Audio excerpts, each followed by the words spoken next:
Some women get flowers on their anniversary. Nia Holloway got a confession.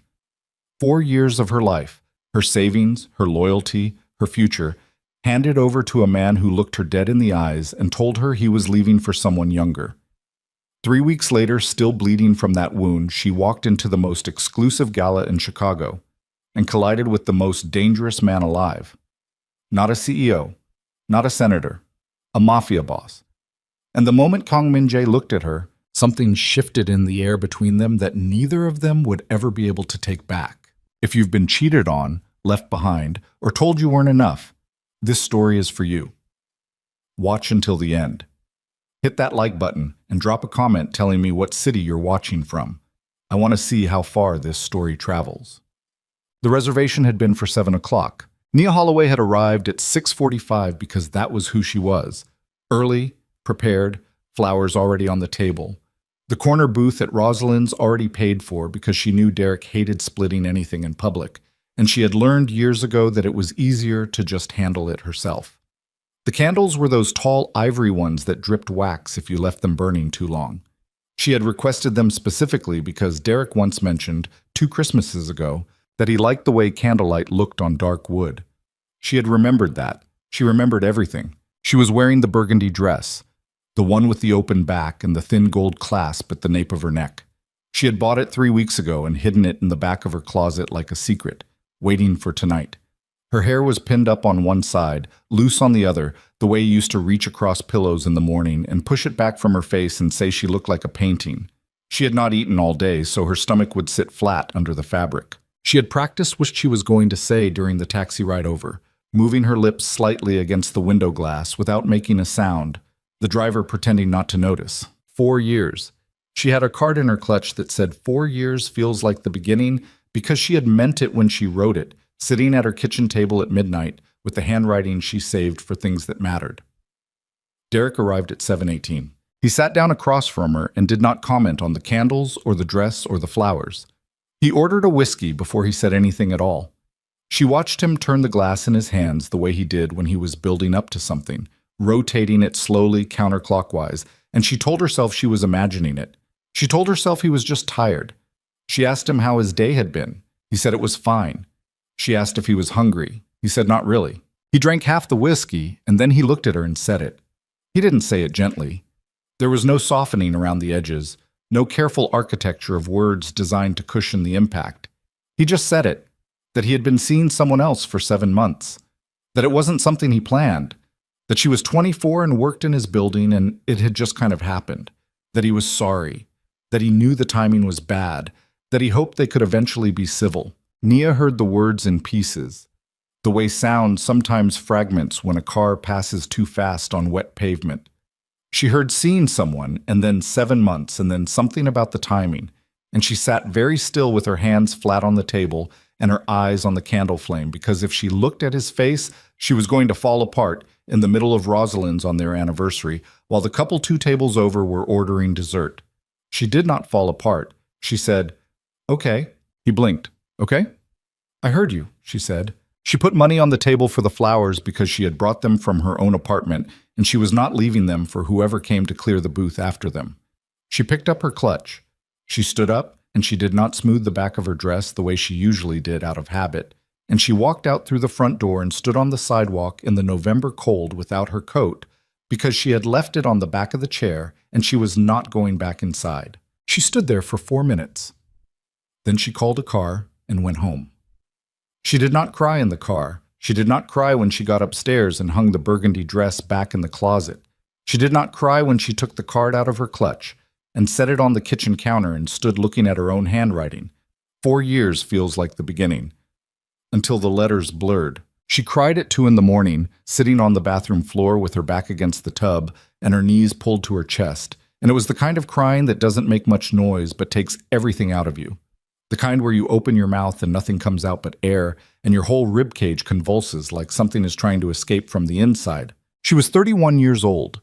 She had an interior design firm she had built from nothing, a client list that was finally starting to mean something, a 5-year plan that had Derek in it at every significant marker. She had turned down a project in Dubai because the timeline conflicted with a vacation they were supposed to take together to Portugal. She had done that without even thinking about it, the way you do things when you assume someone is permanent. She was on the bathroom floor at 2 in the morning on her anniversary, and she was 31 years old and she had turned down Dubai. She stayed on the floor until the cold tiles made her legs ache. Then she got up, washed her face, drank 2 glasses of water standing over the sink, and went to bed. She had 3 client calls the next morning. She did not cancel any of them. The 3 weeks that followed were the kind of weeks that hollowed you out in increments. Not dramatically, not all at once, just slowly, like water wearing through stone. Each morning you woke up and remembered all over again. And the remembering got slightly less violent, but never stopped entirely. And you went through the motions of your life wearing the whole thing like a coat you couldn't take off. She redesigned a townhouse in Lincoln Park. She went to the gym 4 times because the trainer had said cardio helped with stress, and she needed to do something with her hands. She called her mother once and said she was fine when asked, and her mother said she didn't sound fine, and Nia said she had to get back to a client. She did not tell her friends for the first 2 weeks because telling them would make it real in a way she wasn't ready for. And also because Priya would want to immediately launch into what did he do wrong analysis. And Camille would want to go out and get drunk, and Nia was not capable of either of those things yet. She went through her phone on a Saturday morning and deleted the Portugal trip research she had bookmarked. Flights, hotels, a restaurant someone had recommended near Alfama. She deleted all of it systematically, screen by screen, the same way she approached any project, methodically, without letting herself stop in the middle. She found the savings account on a Wednesday. She had not been checking it. She and Derek had a joint account that they had opened 18 months ago, originally for the Portugal Fund, and it had evolved into something more than that. A general we account, money pooled for shared expenses, and Nia had been depositing regularly because she made more than him, and she hadn't minded. It was not a small amount. It was the kind of amount that had taken her years to build, the kind that represented a second office, the kind that represented options. She opened the app on a Wednesday afternoon between client calls and the balance was $412. She sat at her desk and read the number 3 times. Then she pulled the transaction history and went through it line by line. The withdrawals started 8 months ago. Small at first, $200 or $300. The kind of amounts that don't register as alarming if you're not watching closely. Then larger. Then much larger. The last withdrawal had been made 11 days ago, 4 days before he left her at the restaurant, and it was significant enough that she felt it physically, a cold drop in her chest like something falling. She called her bank. She called Derek. He did not pick up.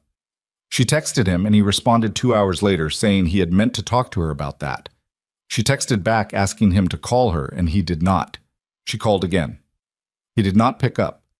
She called a 3rd time and he picked up and said he had debts she didn't know about and he had needed the money and he was sorry. He was going to pay it back. He needed some time. She said nothing for a long moment. Then she said, "Don't contact me again." She hung up and put her phone face down on the desk and sat there with her hands in her lap and breathed through her nose for approximately 90 seconds. Then she called her lawyer. The invitation to the Blackstone Charity Gala arrived the following day, which was either impeccable timing or the universe being perverse. She hadn't decided which. She almost declined it. She was in no state for a gala. She had dark circles she was covering with concealer, and a tension headache that had been living behind her left eye for 6 days, and the financial situation was actively being handled by her lawyer, but was not yet resolved, which meant every time she sat still too long, she started doing math in her head. A room full of Chicago's wealthy elite was the last place she wanted to be. But the Blackstone Gala was not just a social event. It was the kind of room where careers moved. It was the kind of room where a designer with Nia's portfolio could spend 4 hours and walk out with 2 or 3 serious leads. She had been trying to get on the invite list for 2 years. The invitation had come through a client who knew someone who knew someone. And if she didn't go, there was no guarantee she would ever get another. She had nothing left to lose by going. She had, in fact, considerably less than she'd had 3 weeks ago. She RSVP'd yes. She wore black. Not the strategic black of someone trying to be elegant, but the black of someone who was not in the mood to make choices about color. She wore the earrings that were too expensive for most events, and heels she had broken in over a year so they didn't hurt. She did her own makeup because she was not paying for a makeup artist on top of everything else. And she did it well, because she was a professional and she was good with aesthetic, and her face showed nothing of the previous 3 weeks if she didn't let it. The Blackstone Hotel ballroom was exactly what she had expected. High ceilings, crystal, the particular quality of air that accumulates in rooms where a lot of money has gathered in a small space. She got a glass of champagne she didn't particularly want and moved through the room the way you do when you're networking, and also slightly numb, looking for faces she recognized, calculating who was worth approaching. She was crossing the room toward a woman she recognized from a magazine profile, a real estate developer who had been profiled for commissioning a major residential project in the South Loop when she collided with him. It wasn't graceful. The champagne went. Not entirely, but enough.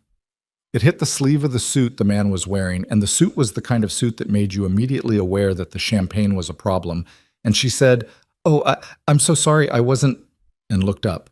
The man was looking at her, not at the champagne, not at his sleeve, at her. He was Korean, maybe early 40s, with the kind of stillness in his face that Nia associated with people who had learned long ago not to telegraph what they were thinking. His features were angular and precise, and he was very tall. Tall enough that looking up at him required a slight adjustment. His suit was charcoal, the champagne spreading slowly into the fabric at the cuff, and he had not moved to dab at it or look down at it or do any of the things a normal person does when a woman spills champagne on them at a gala. He was just looking at her. "I'm sorry," she said again, because his silence was doing something to the air between them that she didn't have a word for. "Your sleeve. I should have been watching where I was going." "It's a gala," he said. His voice was low and unhurried. "Someone always spills something." He had an accent, slight, English-trained rather than purely American, precise in the consonants in a way that suggested he had been speaking it for a long time in formal contexts. She almost walked away. She would think about that later. She was right there at the edge of walking away. She had already begun to angle her shoulder, already forming the exit smile, the small, polite nod, when a man across the room called out, and the crowd shifted, and Derek Vaughn walked into her direct line of sight. He was with her. The girl. 24, the way he had said, meaning it as a descriptor and not a judgment. And Nia had pictured someone generic, someone interchangeable, and instead she was looking at someone who laughed easily and stood close and was wearing a dress the same color as the one Nia had left folded in her closet 3 weeks ago. They had not noticed her yet. Nia had exactly 2 seconds to decide what to do with her face. She did not run. She did not turn away fast enough to make it obvious. She held her ground by the sheer biological stubbornness of someone who had grown up learning that you did not let people see you bleed in public. The man beside her, still there, she realized, still holding the champagne-stained sleeve with the same complete absence of agitation, said, without looking at where she was looking, "Someone just walked in who you'd rather not see." It wasn't a question. She looked back at him. His eyes were on her, not on the crowd. Dark, very steady. The kind of eyes that didn't need to look around to take in a room because they had already done that before most people finished finding their seats. "I'm fine," she said. "I didn't say you weren't," she breathed. "He's my ex. He's here with—" She stopped. "I'm fine." The man beside her said nothing. He reached to a passing waiter's tray and exchanged his champagne glass for a fresh one and held it out to her.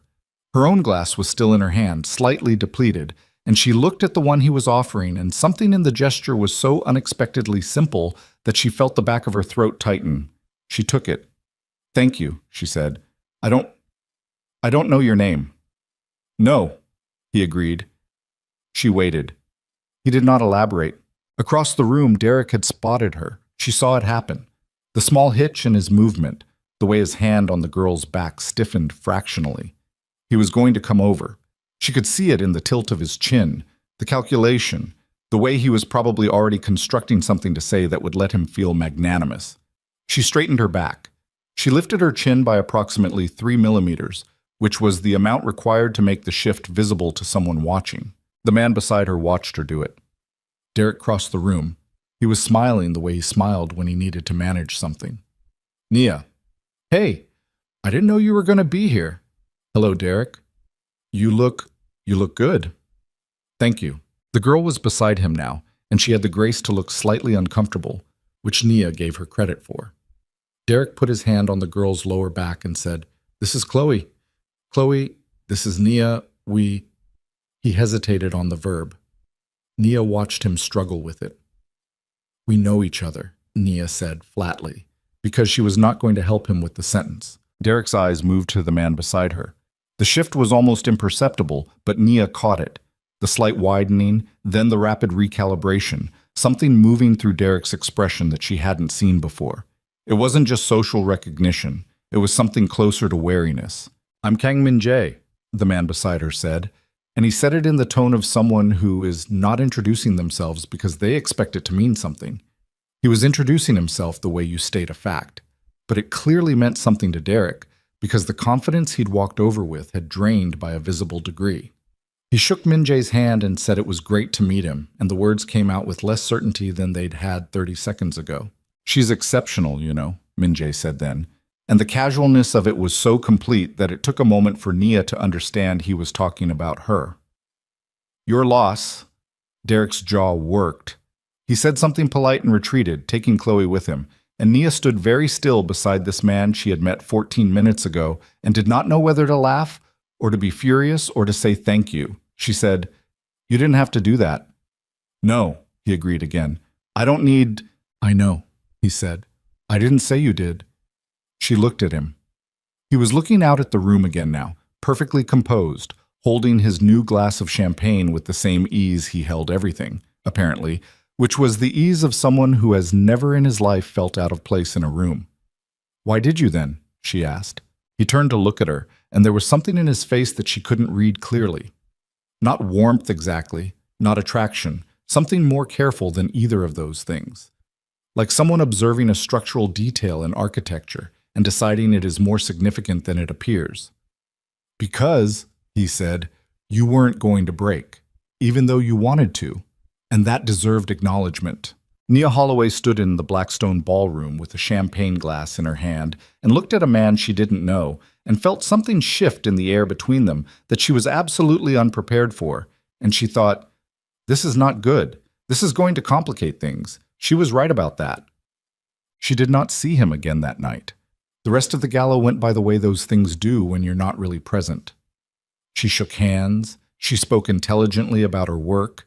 She collected 2 business cards that might become something and one that almost certainly wouldn't, and she did not look for him in the crowd again because she had learned in the last 3 weeks that looking for things was a dangerous habit. She thought about what he had said on the taxi ride home, the way he had said it, not as reassurance, not as flattery, but as observation.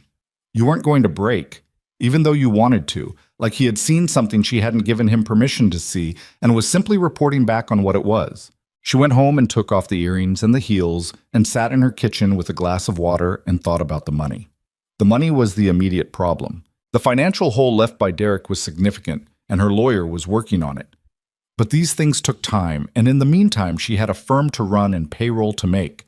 And she was not going to ask her mother, and she was not going to ask Priya, and she was absolutely not going to let this thing sink her when she had built it from nothing. She went to bed and did not sleep well and woke up at 5:15 because her brain decided 5:15 was when it wanted to present the entire situation as a list of unresolved items. She made coffee and sat at her drafting table and opened the client file she'd been working on. The Hendersons. A brownstone in Wicker Park that needed a complete interior overhaul. She pulled the mood board and looked at it and started making notes in the margin in the small, tight handwriting she used when she was thinking fast.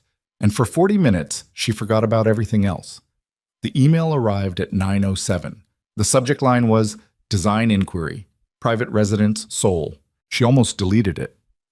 Unsolicited design inquiries came through her website contact form, not direct emails, and the fact that this one had found her professional address meant someone had done some looking. She opened it anyway. It was brief. A representative, but not Min Jae himself, she noted, a representative, wrote to say that a client was seeking a designer for a private penthouse renovation in Seoul, South Korea. The scope was significant. The timeline was tight. Work to begin within the month. The budget was, per the email, not a limiting factor. References to her specific portfolio had been included, 2 projects cited by name, which meant whoever had done the research had looked at her work carefully enough to know which projects represented what she could actually do rather than just what had gotten the most press. At the bottom, if you are interested in discussing further, please respond to confirm and a call will be arranged. She read it 3 times. She knew, even before she responded, whose penthouse it was. She sat with that knowledge for 22 minutes by the clock on her drafting table. She thought about Seoul. She thought about the financial reality of her situation and the number in her bank account and the fact that her lawyer had said recovery from what Derek had done would take time, the particular kind of time that costs money while it runs. She thought about the man in the charcoal suit and the thing he had said about her not breaking. She thought about how dangerous it was to take a job from a man she had met for 14 minutes at a gala and whom she already knew, from the way Derek's face had changed, was not someone to take lightly. She thought about Dubai and how she had turned it down without blinking. She responded at 9:29. Yes, I'm interested in discussing further. Please send availability for a call. She pressed send before she could think too long about it, and then she sat back in her chair and looked at the ceiling and thought, this is either the best decision or the worst decision. There is no middle option here. The call happened 2 days later. It was not Min Jae on the call. It was a man named Park Jun-ho, who identified himself as Min Jae's chief of operations, which was not a title she had expected from a residential renovation project. He was efficient and precise and spoke excellent English and outlined the scope of the project in terms that made her pick up a pen within the first minute. The penthouse was 4,200 square feet on the top floor of a private tower in Gangnam, Seoul. It had been acquired 8 months ago.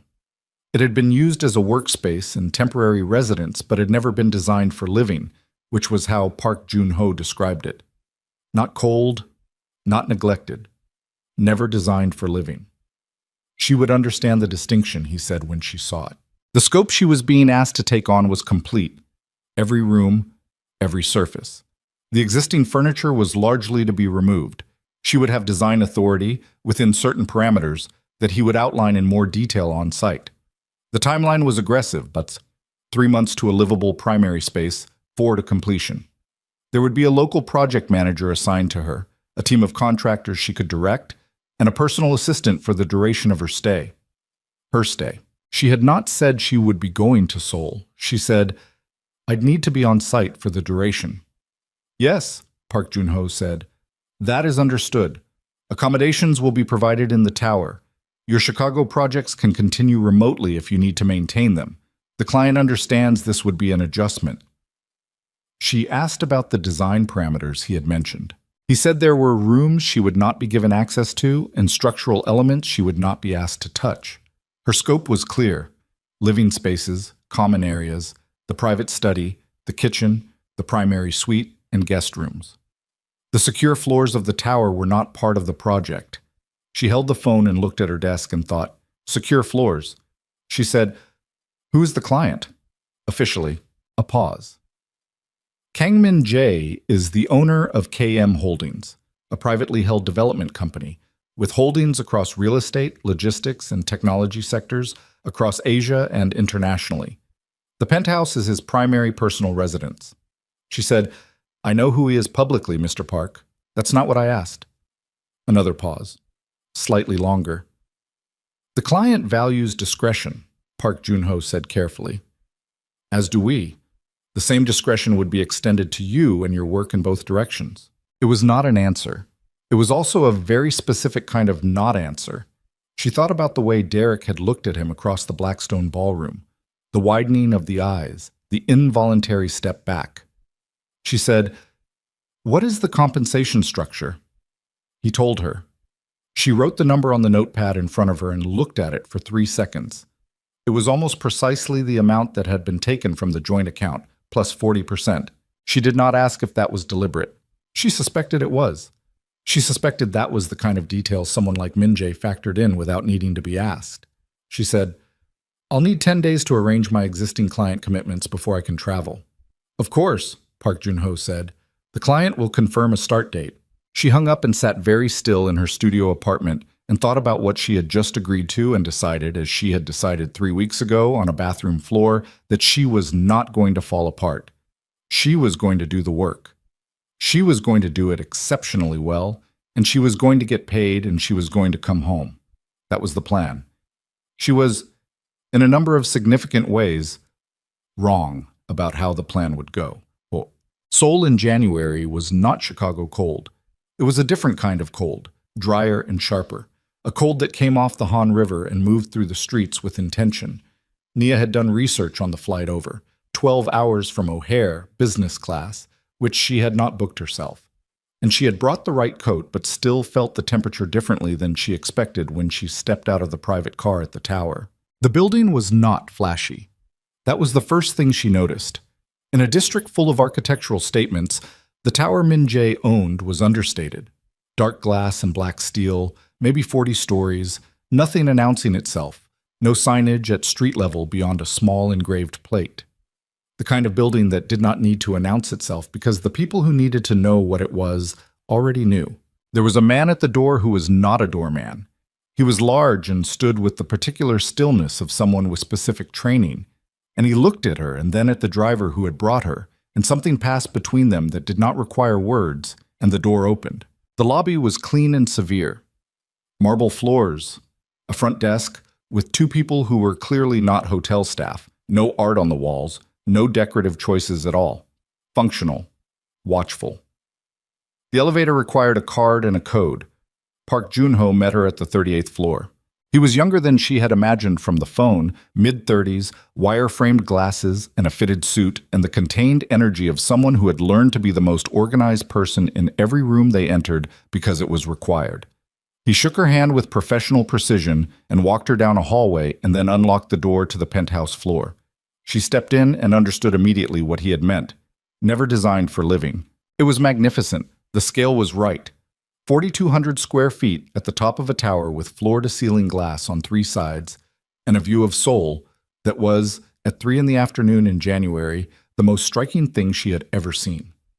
The bones were extraordinary, the ceiling height, the proportions, the way the light came through the southeast-facing windows in the late afternoon. But it was completely empty of warmth, not because it lacked furniture. There was furniture, expensive and precisely placed, but because nothing in the space indicated that a human being lived there. No objects on surfaces. No reading material. No throws or cushions or rugs or anything soft. The art on the walls was abstract and tasteful and generic, the kind selected by a purchasing department with a budget rather than by a person with a point of view. The kitchen was fully equipped and looked like it had never been used. The primary suite had a bed with white hotel-quality linens changed on schedule by someone who would never be remembered. It was a headquarters. An address, a fortress. It was not a home. She stood in the center of the main living area with her hands on the strap of her bag and turned slowly, taking it in, and thought, I can fix this. I know exactly what this needs. And then, this man does not know how to live in a space. And then, that is not your business, Nia. He'll meet with you at 6, Park Joon-ho said from behind her. He's here? She had not expected that. She had expected the kind of client who communicates through intermediaries. He returned from Tokyo this morning. Park Joon-ho said it the way people say things that are not particularly noteworthy. He prefers to brief contractors personally on new projects. She was not a contractor, but she did not correct him. At 6 o'clock, Min-jae walked into the living area where she had been working for 2 hours with her measuring tape and her notebook, and she looked up and there he was. More real than the 14 minutes at the gala had made him seem, less formal, wearing a dark shirt without a tie, and with the particular quality of presence that she had registered the first time and was now registering again. The kind of presence that does not fill a room by being loud. The kind that makes the room rearrange itself around the person. He looked at the notebook in her hands, at the measuring tape on the floor where she had left it, at the 2 pages of preliminary notes she had spread on the coffee table. You started without the briefing, he said. I work better if I have first impressions before I know what someone wants, she said. First impressions are cleaner. He considered this. Then, what are your first impressions? Do you want the diplomatic version or the accurate one? Something shifted in his expression. Not quite a smile, but the movement adjacent to one. The accurate one. She told him. She told him the bones were extraordinary, and the decisions that had been made since were criminally generic, and she used the word criminally without thinking about it, and then thought about it, and he did not react, and she kept going. She told him the lighting was wrong for the space, functional rather than inhabitable. She told him whoever had selected the art had been operating from a budget rather than a point of view, and it showed. She told him the kitchen layout was correct, but the materials were cold, and the small choices that make a kitchen feel used rather than aspirational had been ignored entirely. She told him it didn't feel like anyone lived there. He was quiet for a moment. Then he said, "That's correct?" She had expected him to push back on something. She said, "When was the last time someone asked your opinion on how you actually want to live in a space? Not what's practical, not what's secure, what you actually want." He looked at her for a moment before he answered, and she had the distinct sense that she had asked something he hadn't been asked before, which was strange because it seemed like a basic question. "I don't have an answer to that," he said finally. "That's where we start then," she said. Min-jae stood in the center of his own penthouse and looked at the woman who had just told him his fortress was not a home, and she could not read his expression clearly enough to know whether she had pushed too far. Then he said, "Have you eaten?" She had not. The flight had been fine, but the day had moved fast. "There's food being brought up at 7, he said, and walked toward the office wing, and Nia stood alone in the middle of the empty living room and realized that was apparently the end of the briefing. She looked at her notebook, at the 2 pages of first impressions. She thought, "This is going to be a more complicated 3 months than you planned for." She was right about that too. But what she did not know, on that first evening in the tower, was that 11 floors below the penthouse, in a room without windows that did not appear on any building schematic she would ever be shown, a conversation was happening about her. 2 men. One was Park Jun-ho. The other was a man named Yoon Dae-sung, who handled security and other matters for which there was no official title, and who had been with Min-jae since before the organization became what it now was. Yoon Dae-sung was looking at a file.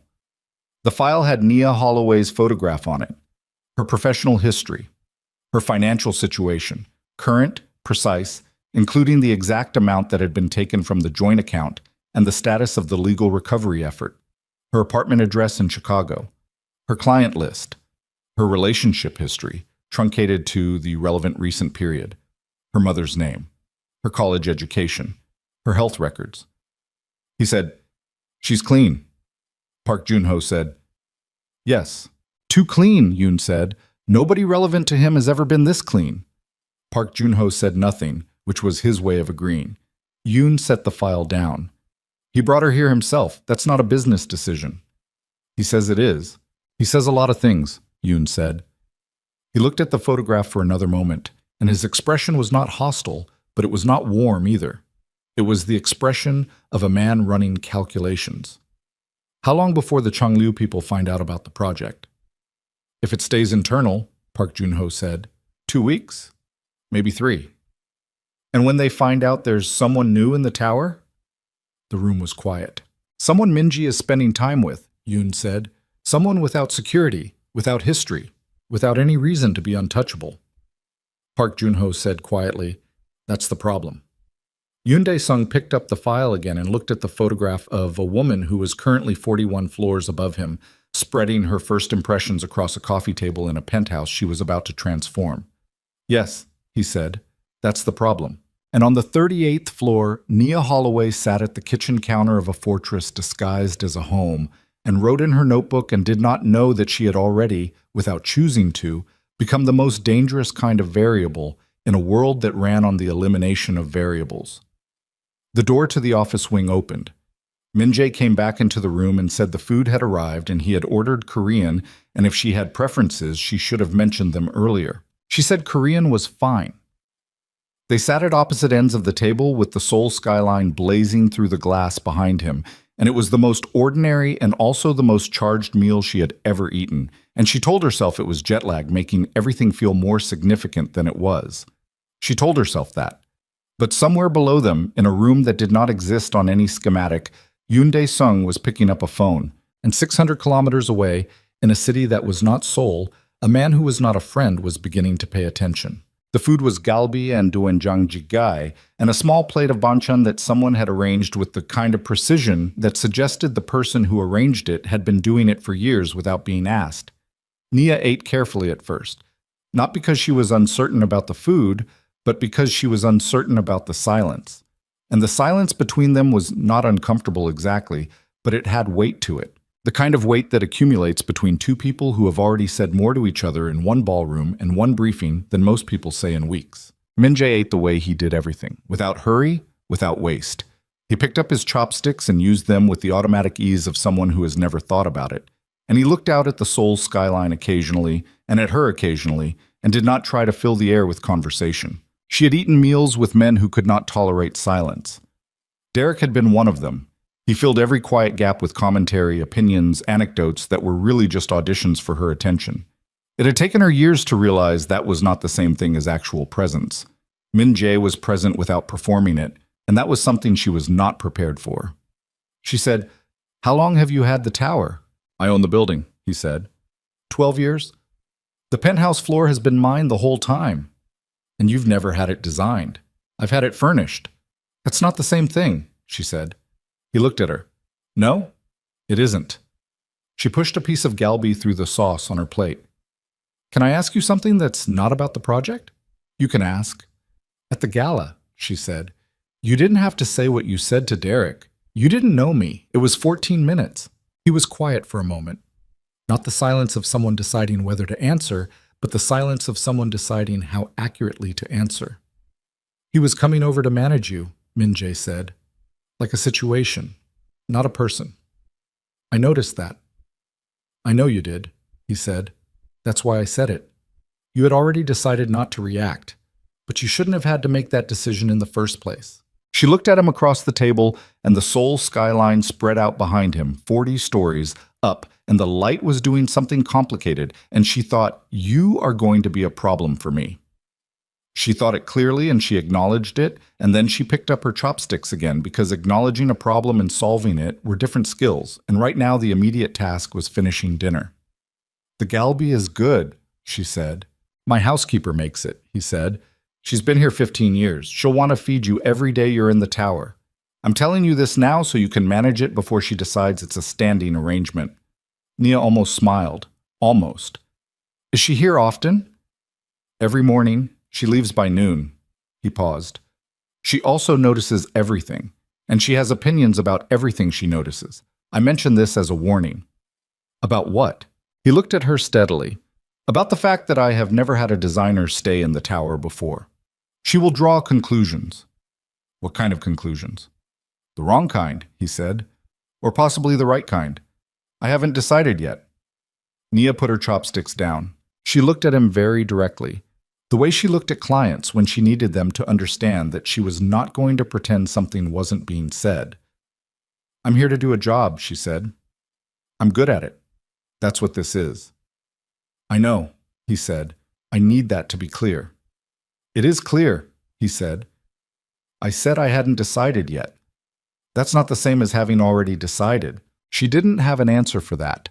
She was used to men who pushed when they wanted something. She was not used to one who stated the situation with the same neutrality he'd used to give a weather forecast, and then simply waited. She picked up her chopsticks again. He looked back out at the skyline. They finished dinner in the same weighted silence they had started it in, and when the food was cleared by someone who appeared soundlessly and disappeared the same way, Nia went back to her section of the penthouse, a guest suite that was large and impersonal, and had, she noted, a connecting door to a hallway that led nowhere useful, and sat on the edge of the bed and breathed. Her phone had 3 messages from Priya asking how Seoul was. One from her mother saying she should have called when she landed. One from her lawyer with a status update that was professionally worded but essentially said things were moving slowly. She answered Priya with a photo of the view from her window and a thumbs up. She called her mother back and said she had landed fine, and the project was starting, and she would call more when she had a rhythm. She read the lawyer's email 3 times, and then put her phone face down on the nightstand. She lay back on the bed in her clothes and looked at the ceiling of Min-jae's tower and thought about the 11 floors below her that Park Jun-ho had not explained, and the file that Yoon Dae-sung had been looking at, which she did not know about, and the man who had said, I haven't decided yet, like it was a reasonable thing to say to a woman who was here to redesign his kitchen. She thought, you need to be very careful, Nia Holloway. She went to sleep 40 minutes later with the lights still on, and did not dream. The first 2 weeks moved the way project beginnings always moved, in a controlled chaos of measurements and material samples and contractor walkthroughs and decisions made and then remade, because the first decision revealed something about the space you hadn't understood yet. She was good at this part. She had always been good at the part where there was so much to do that there was no room to think about anything else. The local project manager assigned to her was a woman named Seo Hyun-ji, 35, with the energy of someone who had managed construction in Seoul long enough to have no patience for delays or excuses. They did not immediately like each other. They figured each other out over the first week with the particular efficiency of two professionals who recognize competence and decide to work with it regardless of personal chemistry. Hyun-ji spoke 4 languages and took notes in 2 simultaneously, and had an opinion about every contractor she'd ever worked with, organized into a mental ranking system she shared freely. By day 4, Nia had started coming to her for vendor recommendations instead of looking herself, because Hyunji's recommendations were always right, and the reasoning was always practical. "That tile supplier," Hyunji said one morning, standing in the kitchen with her tablet and a coffee she had already drunk half of. "The one you're looking at for the primary bath. The samples are good, but the lead time is 6 weeks. You want 4 weeks. Go with Park Materials instead. The finish is 92% as good and the lead time is 3. 92% is not 100%. "No, but 3 weeks instead of 6 is 100%. Nia looked at her. Then she changed the supplier on the order. Min-jae was present in the building most days, but visible only sometimes. He kept a schedule that she didn't have access to, which was not a surprise but was occasionally inconvenient because she needed answers on certain decisions, and Park Jun-ho, for all his efficiency, consistently deferred to Min-jae on anything beyond the operational. The kitchen countertop material, marble versus honed limestone, required Min-jae's sign-off because of something about the weight load on the custom cabinetry below it that the contractor had flagged. She requested a 15-minute meeting. She got 20 minutes, late in the evening, and Min-jae looked at the samples she had laid out on the floor with the same careful attention he apparently gave everything. He chose the limestone without hesitation. "Marble marks," he said. "Most people prefer the look regardless." "Most people don't spend time in their kitchens," he said. She looked up from the samples. "You cook?" He paused. "Occasionally, badly." "Why do you keep doing it if you're bad at it?" The pause this time was longer. He was looking at the limestone sample. "Because being bad at something in private is different from being bad at something in public." She wrote down limestone in her notebook and said, "That's actually a good reason." He looked at her sideways. "You sound surprised." "I'm not surprised. I'm noting it." He stayed for the full 20 minutes. Then he stayed for another 10 and asked 2 questions about the living room layout that were more specific than she expected. Not the broad strokes of a client approving a direction, but the specific questions of someone who had looked at the plans carefully and noticed details. He asked about the depth of the sofa she had specified. He asked whether the secondary seating would allow 2 people to have a conversation without the main piece interfering. She answered both questions, and he listened without interrupting. When he left, she stood in the kitchen with the limestone sample in her hand and thought, "He's been looking at the plans. He's been thinking about what it would mean to actually use the space." That was new. That was something different from 12 years of treating the penthouse as an address. She did not know what to do with that. Yoon Dae-sung appeared in her workspace on a Thursday morning in the 3rd week. She had not been formally introduced to him. She knew him from peripheral awareness, the way you know certain people in a building. She had seen him in the lobby twice, once in the hallway near the elevator, always at a distance and always in motion, and always, she now recognized in retrospect, slightly too aware of where she was relative to him. He came in while she was working alone, Hyunji out at a supplier meeting. He knocked on the open door even though it was already open. She looked up. He was not tall, but he was built with the kind of compactness that reads as density, and his face was closed in a way that was different from Min-jae's measured stillness. Min-jae's face was still because he was thinking. Yoon's face was still because he had chosen for it to be. He walked to the center of the room and stopped and looked at what she had done to the space. She had transformed the main living area substantially already. The generic art was down. The contractor had installed the first of the lighting changes. Warm-toned pendants in the kitchen and recessed ambient lighting in the main room that changed the entire temperature of the space. New rugs had arrived from a textile importer in Insadong and were laid now across the concrete look flooring. One wall had been painted a deep muted terracotta that she had spent 3 days deciding on, and which was the single most significant decision she had made so far, because it changed everything about how the space felt. Yoon looked at the wall. He approved that color? He said. He approved the whole plan, she said. Yes. He doesn't like warm colors. He said he didn't have an opinion, she said, which is different. Yoon looked at her. You should know that I run security for this building and everything associated with it. I gathered that. Then you should also know that I've been watching you for 3 weeks. I know, she said. She said it evenly because she had known. She had felt it, the particular awareness of someone keeping track. Do you want to ask me whatever you came here to ask me, or is this more of an orientation visit? His eyes were flat but not stupid. He was evaluating her, she realized, the way you evaluate something that has entered your operational environment. Not hostile yet, but not safe yet either. You're not what he usually brings into the tower, Yoon said. I'm his designer. That's what this is filed as, he said.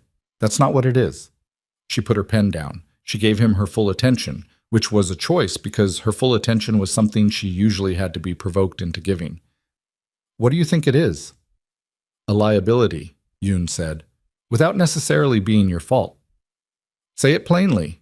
He looked at her for a moment, then, there are people who pay close attention to what Min-jae values.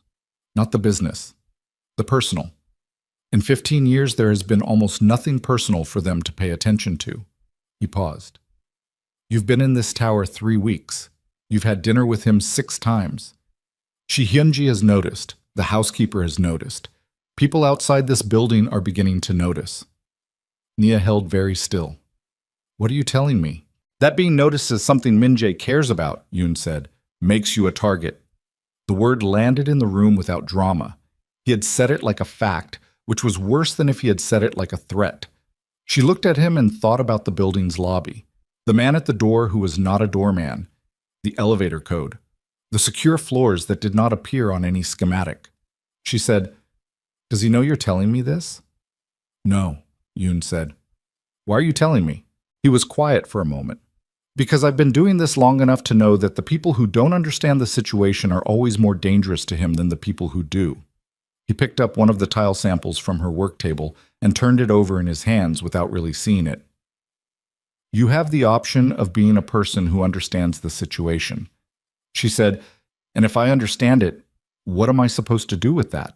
Decide, he said, whether the project is worth finishing.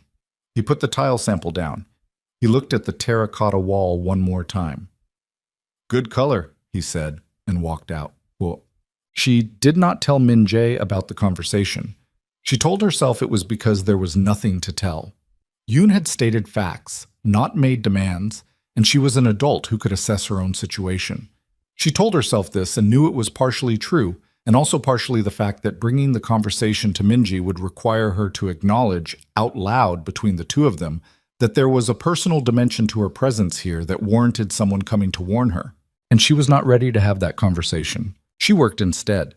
She worked the way she had always worked when things got complicated, with her whole body, moving through the space, making decisions, refining, pushing the contractors past their comfort zone because her standards were higher than theirs, and she was not going to produce something ordinary for this space. The penthouse was beginning to breathe. That was the only way she knew how to describe it. Like a building that had been holding its breath for 12 years and was slowly, room by room, beginning to release it. Min-jae noticed. He did not say so directly, but she could see it in the way he moved through the space when he came in from work. Slower, more deliberately, pausing at the kitchen counter where the limestone had been installed and running one hand along the surface. Standing in the doorway of the living room for an extra few seconds before entering. It was small and it was not imagined. On a Wednesday evening in the 4th week, she was in the living room doing final positioning adjustments on a low credenza that had arrived from a craftsman in Gyeonggi province. She was on her hands and knees with a level because the floor had a slight grade, and she needed to compensate with a shim when she heard the elevator and Min-jae came into the apartment and stopped in the doorway. He had been in meetings since early morning. She knew this because Park Joon-ho's schedule updates, which she received for coordination purposes, had shown him booked solid. His jacket was off. He looked tired in the specific way of someone who had spent 12 hours being exactly what other people needed and had not had a moment to be anything else. He looked at her on the floor with the level. He looked at the credenza, which she had found in a warehouse in Mapogu and had refinished herself over 2 evenings with Hyunji's very skeptical assistance because the original finish was wrong and the craftsman was unavailable. He said, "You refinished that yourself. It had the wrong undertone. The original was too yellow." "You refinished antique furniture in my penthouse. With your materials," she said. "I used the wood stain from the sample kit the contractor left, which I asked your operations team about before doing." He looked at her for a long moment. Then he crossed the room and crouched beside her and looked at the level. "It's reading 0.2 degrees off," she said. "Is that enough to matter?" "It matters to me." He said nothing for a moment. He was very close and she could smell the day on him. Not unpleasant, just the particular smell of someone who had been in rooms and cars and other rooms for many hours. And it was more human than she had allowed herself to think about. And she did not let herself think about it now either. He said, "Yoon spoke to you." It was not a question. She looked up from the level. "Yes." "When?" "3 days ago." He was very still. She could not see his face from this angle. "He wasn't authorized to do that," Min-jae said. "He was doing his job," she said, "as he understands it. His job is building security, not operational guidance for my personal—" He stopped. She finished the sentence for him because she had learned in 3 weeks that he would choose silence over the wrong word, and she was not in the mood for silence right now. "Relationships," she said. "Is that the word?" He shifted. He was now looking at her directly, close enough that she could see the tiredness in his face more clearly than she had from the doorway, and something else behind it that was less easy to categorize. "What did he tell you?" Min-jae asked. "That being here makes me a target. That people watch what you value. That I should decide if the project is worth finishing." He breathed through his nose. And I'm still here," she said. "I have a credenza to level." He looked at her for a long moment, and whatever was in his expression in that moment was something she did not have practice reading because it was not an expression she had seen on many people's faces. It was something that looked like being seen and not knowing what to do about it. He stood up. He went to the kitchen and came back with a folded piece of cardboard. He knelt back down and fit the makeshift shim under the right front corner of the credenza. She checked the level, 0.0. She sat back on her heels. He was still kneeling next to her. "That was my job," she said. "I know," he said. They were close enough that speaking quietly was adequate, close enough that she was aware of his breathing and the fact that her own had changed rhythm slightly, which she noted and did not address. "Nia," he said. It was the first time he had used her name without anything attached to it. Not her last name as a form of address, not Miss Holloway the way Park Joon-ho used it. Just her name, and the way he said it told her something about how carefully he had been not saying it. "Don't," she said. He was quiet.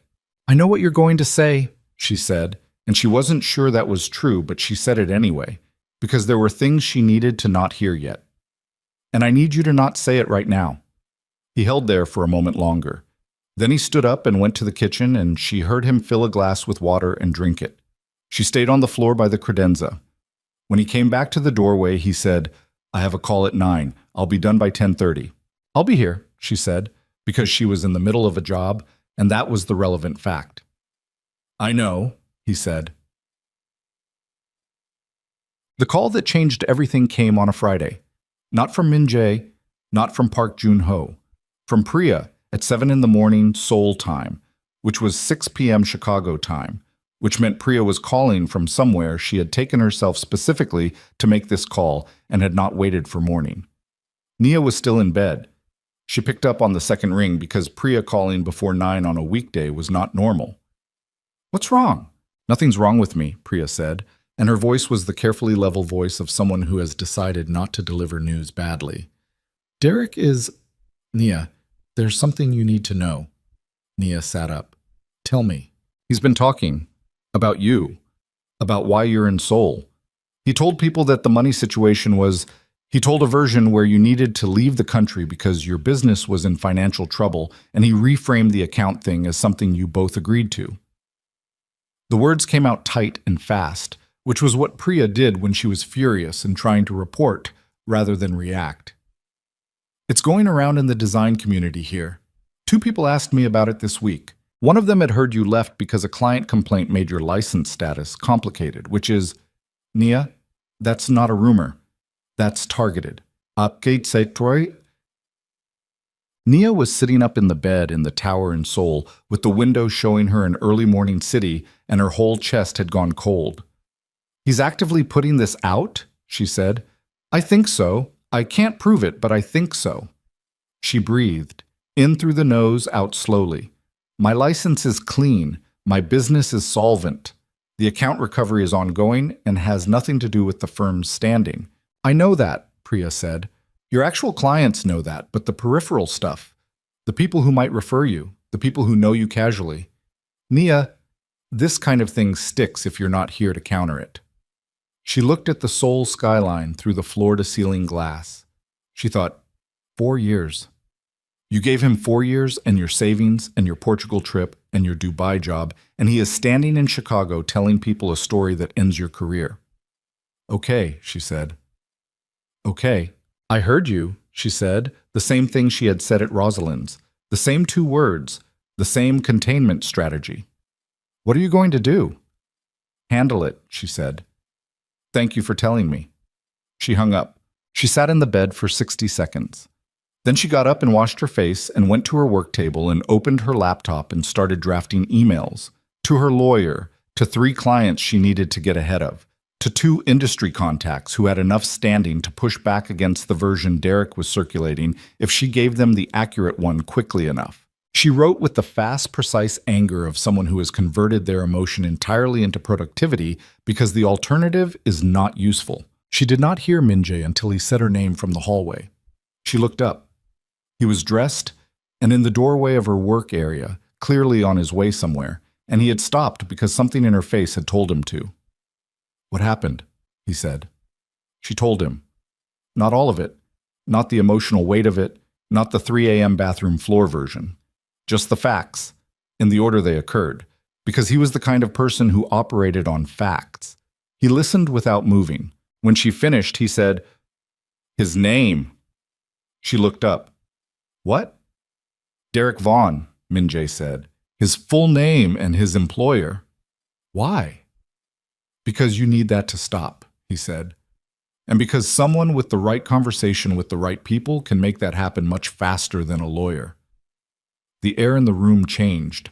She looked at him and understood clearly for the first time, not theoretically but actually, in her chest and in the quality of the silence between them, what kind of man she was sitting across from.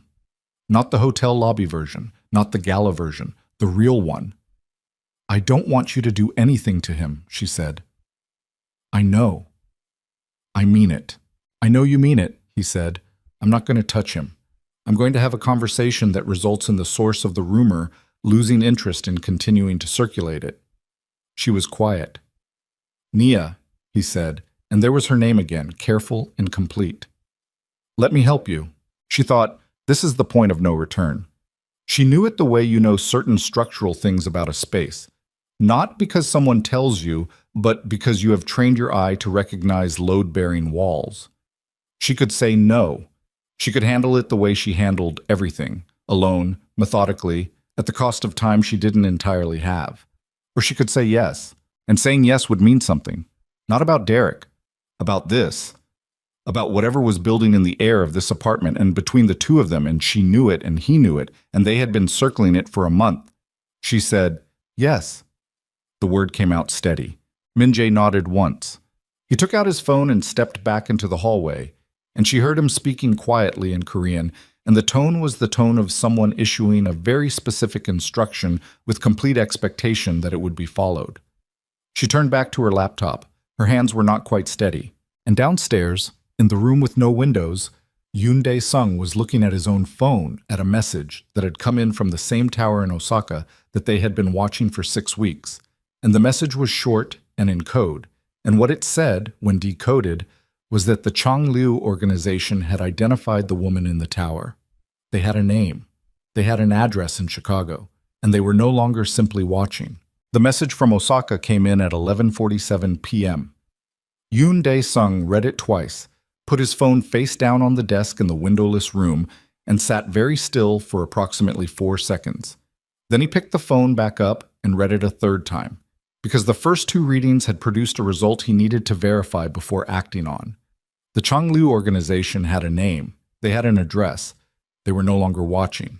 He stood up and went to the door and stopped with his hand on the frame and thought about the 41 floors above him and the woman who was up there working on her laptop with her hands slightly unsteady and the man who was in the hallway speaking quietly into a phone making a call about a man in Chicago named Derek Vaughn. He thought about the sequence of decisions that had produced this situation, starting with the gala in Chicago and the champagne on the sleeve and Min Jae choosing, for the first time in 11 years, to bring someone into the tower who was not operational. He had told Park Joon-ho 2 weeks ago, someone without security, without history, without any reason to be untouchable. He had been right about that. He went back to his desk and picked up a different phone, the one with the encrypted line, and made 3 calls in 12 minutes. The first to the team lead on overnight tower security. The second to their contact at the Incheon Port Authority, who monitored Changlu movement through customs channels. The third to a man in Osaka whose job it was to know things before they became problems, and who had, in this instance, been approximately 36 hours behind. Then he went upstairs. Min-jae was still in the hallway when the elevator opened. He had finished the call about Derek and was standing with his phone at his side, looking at nothing in particular, and he turned when Yoon came off the elevator and read Yoon's face the way he had been reading Yoon's face for 15 years, which meant he understood within 3 seconds that this was not an update visit. Inside, Min-jae said. They went into the study, the one room in the penthouse that Nia had not yet touched because it was not in her scope, which meant it still looked the way the apartment had looked before her, functional and cold and full of things that had function but no warmth. Min-jae closed the door. Yoon told him. He watched Min-jae's face as he said it. In 15 years, he had watched Min-jae receive bad news of many varieties, and he had developed a taxonomy of Min-jae's responses, the particular tightening around his jaw that meant he was recalculating rather than reacting, the way his hands went still when something had moved from manageable to serious. He watched all of those things happen now in the space of about 8 seconds. How reliable is the Osaka source, Min-jae said. 90%. What's the 10%? Timeline. We know they have the information. We don't know how quickly they move on it. Min-jae sat down. He did this rarely, sat down in the middle of a conversation rather than standing, and it told Yoon more than the sitting down itself would normally tell. He sat and put his elbows on the desk and his hands flat on the surface in front of him and looked at them. Her Chicago address, Min-jae said. Yes. Not this building. Not yet, Yoon said. Changlu doesn't have the tower location formally connected to her yet. What they have is the design firm, the Gala connection, and the Chicago apartment. Our read is they're building leverage before approach. They want something to threaten. They're not moving to actually harm her yet. Yet, Min-jae said. Yet. Min-jae was quiet for a moment. Outside the study's single small window, the only window in the penthouse that faced north rather than the skyline, the Seoul night was doing what it always did, which was proceed without concern for what was happening in the rooms beneath it. I need to tell her, Min-jae said. Yoon said nothing. She needs to know what she's in. Yes, Yoon said. She does. He paused. I tried to give her the outline 3 days ago. Min-jae looked at him. Without authorization, Yoon said. I know. I made a judgment call. What did she do with it? She stayed, Yoon said. She said she had a credenza to level. Something moved through Min-jae's expression. Not humor, not quite, but the proximity to it. Gone in a second. She shouldn't have stayed, he said, and the way he said it was not about her judgment. It was about his. It was about the fact that he had let this happen, had let the 14 minutes at the gala become a phone call, become a flight, become a month of dinners and evenings in a space that was slowly becoming something other than a fortress, and in doing so had handed the people who watched him the most useful weapon they had found in years. No, Yoon agreed, she shouldn't have, but she did. So now we manage what's real. Not what should have happened. Min-jae stood up. He went to the door of the study and opened it. Nia was visible through the open door of her work area, still at her laptop, still composing the emails she had been composing when he had left the hallway. The lamp at her work table was the only light still on in the main penthouse space, and it lit her in the particular way of a lamp doing focused work. And from this angle, she looked like something a person with a different life might come home to. He thought, I did this. Whatever happens next, I did this. He went and knocked on the open door. She looked up from the laptop and knew immediately from his face that this was not about Derek. Derek had been erased as a conversation topic in approximately the 12 minutes of the phone call in the hallway. Whatever Min-jae had arranged would take effect quietly and in its own time, and Derek Vaughn would find that the version of events he had been circulating lost all traction without him ever knowing why. That part was handled. This was something else. Close the laptop, he said. She closed it. He sat down across from her at the work table. Not in the chair she used for clients, the wider one she'd brought in herself, but in the straight-back chair that was technically for storage purposes and was now functioning as a seat because he needed to be at eye level with her for this. He told her. He did not soften it. He told her about the Changlu organization, who they were, what their operational history looked like, why they paid attention to him and had been paying attention to him for 3 years. He told her about the message from Osaka. He told her they had her name and her Chicago address and had connected her to his building through the gala and through his known movements. He told her she was not safe. She sat across from him and listened without interrupting, which was what she always did when information was being delivered, because she had learned that interrupting the delivery of information before it was complete resulted in incomplete information. She kept her hands flat on the table. She kept her breathing even. She listened to every word he said, and she felt, behind her ribs, a very slow and spreading cold that was not fear exactly, but was the feeling that preceded fear, the feeling of a situation resolving into its actual shape from a shape you had thought it was. When he finished, she said, "How long have you known this was possible?" He did not look away. "From the gala." "You knew from the gala that bringing me here could do this." "I knew it was a risk," he said. "I assessed the risk as manageable. And now?" "And now," he said, "I was wrong." She breathed. "You should have told me," she said, and her voice was very quiet and very flat. "You hired me for a project. You flew me to another country. You let me—" She stopped. She restarted. "You let me settle in. You let me make decisions about this space like I was going to be here and like it was safe to be here, and you knew the whole time that your enemies were capable of—" "I made a calculation," he said. "Don't," she said. The word came out sharp. "Do not give me the operational version of this. I am a person who is sitting in your building in a foreign country, and someone on the other side of an ocean has my home address. Don't tell me you made a calculation." He held her gaze. "You're right," he said. "I should have told you earlier." She stood up. She needed to be standing. She went to the window and stood with her back to him and looked at the Seoul skyline that she had been looking at for a month, and that had started to feel in the stupid, naive way that things feel before they don't anymore, like something that belonged partially to her. "What happens now?" she said. "Now," he said, "I move you to a secure location, not the tower, somewhere off the grid.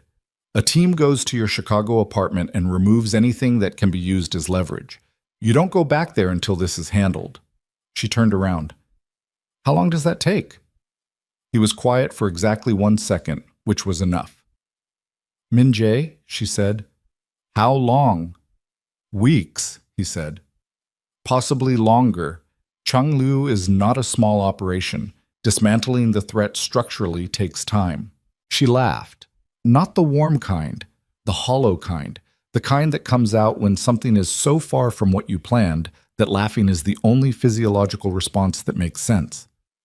"I have a business," she said. "I have clients. I have a lease on an apartment in Chicago that I am apparently not allowed to go back to." "I know." "You know," she said, "and that's what you've got." "No," he said.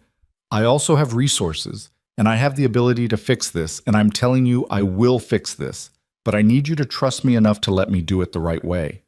The word trust landed in the room between them, and they both heard it land. She looked at him across the work table with the lamp between them and the Seoul skyline behind her, and she thought about 4 years with Derek and the burgundy dress and the bathroom floor and the Portugal bookmarks she had deleted one by one. And she thought, "You have not made great decisions about who to trust, Nia Holloway. Your track record is not strong." "I need a minute," she said. "Take it," he said. She went to her room and closed the door.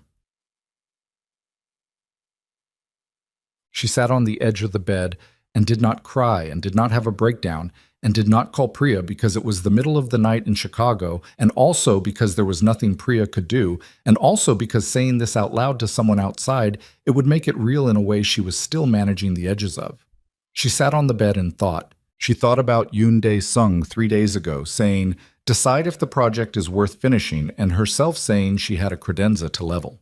She thought about Min Jae's hands flat on his desk, and the 12-minute phone call in the hallway, and the limestone countertop and the terracotta wall, and the way he had said her name the first time without anything attached to it. She thought about the fact that her chest was doing something she did not have permission to let her chest do, and that this was possibly the worst timing in the history of human feelings. She sat there for 7 minutes. Then she got up, washed her face for the second time that day, and went back to the work table. Min Jae was still in the straight-back chair. He had not moved. He had the quality of someone capable of waiting without it costing him, which was either a gift or the result of a very long education. She sat back down across from him. "Tell me what the secure location is," she said. Something moved in his face. Not relief. He was too controlled for relief to show clean, but the reduction of something that had been present before she came back into the room. "A property in Yongin," he said. 40 minutes from the city. Residential neighborhood, nothing flagged to my name directly. Full security team, unmarked. You'd continue the project remotely for the time being. Hyunji can manage on site."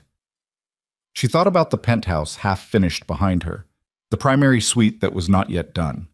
The second bathroom she had been excited about because the light in there was extraordinary at noon, and she had a tile in mind that would make it sing. "I'm not stopping the project," she said. "I know. I'll go to Yongin. I'll work from there. But I'm finishing what I started." He nodded once. "And Min Jae." She looked at him steadily. "If anything else is happening that affects my safety, and you know about it, and you choose not to tell me because you've run a calculation, I will leave. Not because I'm afraid, because I won't be managed like a situation." He held her eyes. "Understood," he said, and he said it with the full weight of someone who does not use that word without meaning it. She said, "Okay." They sat for a moment in the lamplight with the city behind them. Then he said, "Pack for a week. We move at 5 a.m. She stood up. She went to the closet and started pulling clothes from hangers with the systematic efficiency of someone who had packed and unpacked herself many times and knew how to do it without feeling it. She did not let herself feel it. Not yet. At 4:40 a.m., while Nia was checking the zipper on her bag and Min Jae was in the hallway with Yoon going over the departure route, Park Joon-ho's phone received an alert from the monitoring system on the tower's external camera network. He was already awake. He had been awake since Yoon's call. He looked at the alert. He looked at the camera timestamp. He looked at the vehicle make and the partial plate that the system had flagged and cross-referenced with the Changliu surveillance file they had been building for 3 years. He went to the hallway. Yoon saw his face and stopped speaking. "They're already here," Park Joon-ho said. "Not in Osaka, not monitoring from a distance. Here, street level. 2 vehicles, 40 meters from the tower entrance, engine off, arrived 17 minutes ago." Yoon looked at Min Jae. Min Jae looked at the elevator.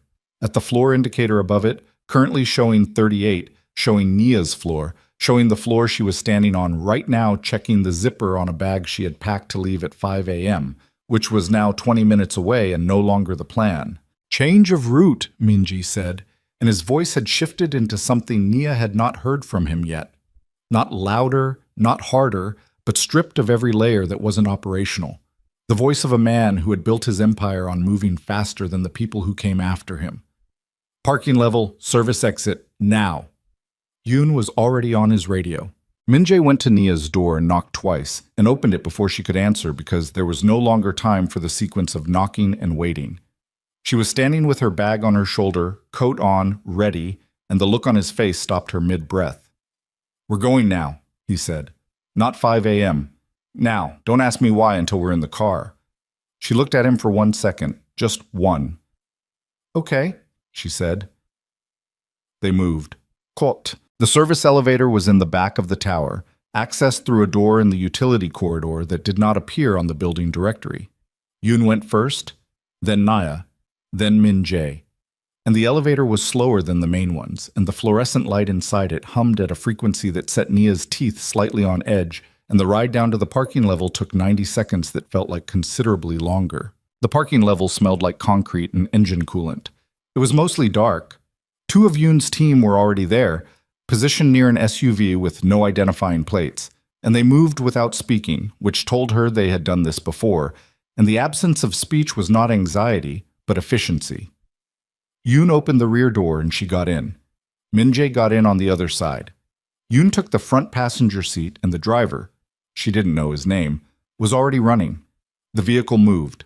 Nia sat in the back seat in the dark of the parking level, and then in the briefly lit tunnel of the exit ramp, and then in the Seoul streets at 4:43 in the morning, which were not empty, but were close enough to it that everything felt exposed. And she held her bag in her lap and kept her breathing even, and did not ask what was happening because he had told her not to ask until they were in the car. And they were in the car, but she could see from the set of Yoon's shoulders in the front seat that this was not the time for the explanation. She looked at Min Jae. He was looking at his phone, then out the window, then at Yoon. She said quietly, "We were already being watched, before tonight." It was not a question. He looked at her. "They didn't move because of Osaka," she said. "Osaka was the message telling you they were going to move. They had already moved." He held her eyes and said nothing, which confirmed it. She looked out the window at a Seoul that was doing nothing wrong, that was just a city at 4:43 a.m. with its streetlights and its convenience stores and its people who were somewhere sleeping and not in a car with blacked-out windows, moving through back streets toward a property in Yongin whose address she did not know. She thought about the Chicago apartment, her drafting table, the mood boards pinned to the wall, the coffee maker that took exactly 4 minutes and produced the only decent cup she'd found after 3 weeks of trying different settings, the neighbor's cat that sometimes sat on the shared landing and let her scratch its ears on the way to the elevator. She thought, all of that is gone for now, maybe longer. You don't know how much longer. She thought, and you said yes. You sat at that work table and he asked you to trust him, and you said yes, and you meant it. And that is still true right now, at 4:43 in the morning, in a car that is moving too fast through streets. You don't know. She breathed. The car hit the expressway and the city fell away behind them, and Min Jae's hand, in the dark of the back seat, moved toward hers on the center console. Not grabbing, not reaching, just moving until the edge of his hand was against the edge of hers. A contact so slight it could be the movement of the car. She did not move her hand away. They drove. And in the tower 40 minutes behind them, in the utility corridor outside the service elevator, 2 men who were not building staff and did not appear on any visitor log moved through the space with flashlights and the specific certainty of people who had been given a floor number and a room number and a face. They found the guest suite. They found the lamp at the work table. They found the mood boards pinned to the walls and the material samples spread across the surface and the measuring tape left on the floor by the credenza and the notebook open to the last page she had written in, which was a page of dimensions and material notes, and in the margin, in the small, tight handwriting she used when she was thinking fast, a single line that was not a design note. He said I wasn't going to break, even though I wanted to, and that deserved acknowledgement. One of the men photographed the room, the other photographed the notebook, then they photographed the line in the margin, and sent it, along with the room number and the confirmation that she was no longer there, to a man in a city 600 kilometers away who had been waiting for exactly this. Not the room number, not the confirmation of the departure, the photograph of the line in the margin, because that was not a designer's note. That was the proof of what she was too. The property in Yongin was a house that did not look like a safe house. That was the point of it. It sat on a residential street between a retired couple's garden and a family whose children left shoes on the front step. And from the outside, it was a 2-story house with a gray tile roof and a persimmon tree in the front yard that had dropped most of its leaves and looked cold and ordinary in the pre-dawn dark. The security was embedded rather than visible. Cameras in the eaves that read as weatherproofing, reinforced door frames that looked like renovation. Two men in a vehicle parked 50 meters down the street who looked like nothing at all. They arrived at 5:31 a.m. Nia got out of the car and stood on the frost-stiffened grass and looked at the house and breathed the cold air, and her legs were slightly unsteady from 90 minutes of sitting rigid in the back seat with her hand against Minjae's and her brain running through the same loop it had been running since the parking level. You left the tower, you are in Yongin, someone had your floor number and your room number.